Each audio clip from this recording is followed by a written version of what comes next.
Okay. You came across to me as if you welcomed Putin's involvement in Syria.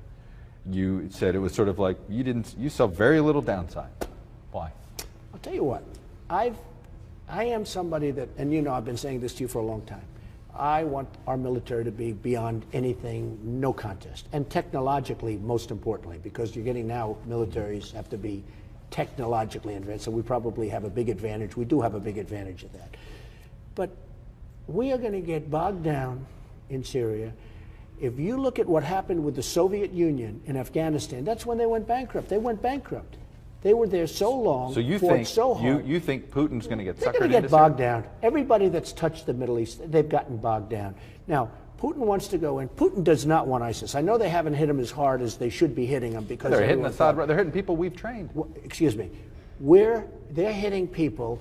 We're talking about people that we don't even know. Right. The rebel group, we have no idea. I was talking to a general 2 days ago. He said, we have no idea who these people are. We're training people. We don't know who they are. We're giving them billions of dollars to fight Assad. And you know what? It's very possible. I'm not saying Assad's a good guy because he's probably a bad guy.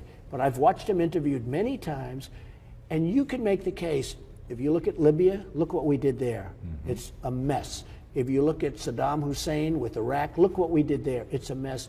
It's going to be the same thing. Do you think the Middle East would be better today if Gaddafi, Saddam, and Assad were sort of, if Saddam and Gaddafi were still there and Assad were stronger? Do you think the Middle East would be safer? It's not even a contest, Jack. It's not even a contest. Iraq is a disaster. And so it'd be better off if Saddam were in charge. Don't forget, ISIS came out of Iraq. Right. It was like the leftovers that didn't get taken care of. Let me button this up. If Saddam and Gaddafi, do you think things would be more stable? Of course it would be. You wouldn't have had your Benghazi situation, which is one thing, which was just a terrible situation. But of course it would. Libya is not even, nobody even knows what's going on over there. It's not even a country anymore. So you welcome Putin's involvement? I like that Putin is bombing the hell out of ISIS, and it's going to be ISIS. I'll tell you why. Putin has to get rid of ISIS because Putin doesn't want ISIS coming into Russia. Why do you trust him and nobody else does? I don't trust him. I don't trust him at all. Other than we both got very good ratings the other night on 60 Minutes because it was with me and Putin. Can you believe this of all things? There you go. Right? So I don't know. Did I get the ratings or did he?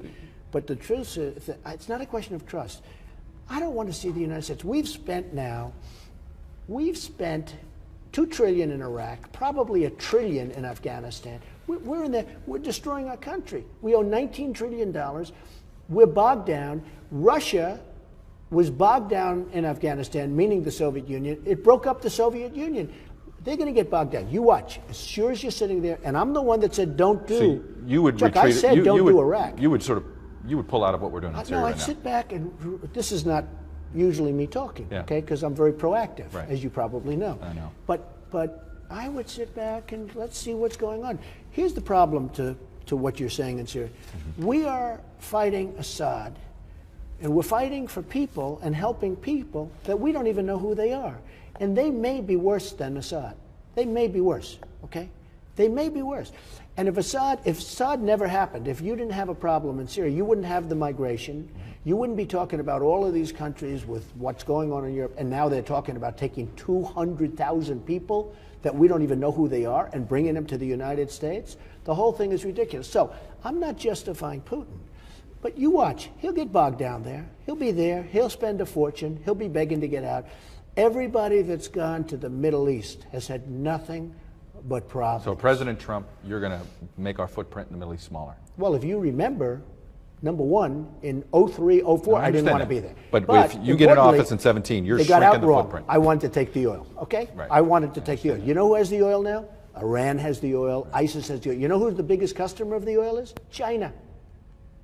You know how much they spent? Nothing. They're the ones getting the oil, but ISIS has it. Iraq has a little bit, and there really is no Iraq. If you think about it, Chuck, there really is no Iraq. Iraq is a corrupt group of people. That's all Iraq is.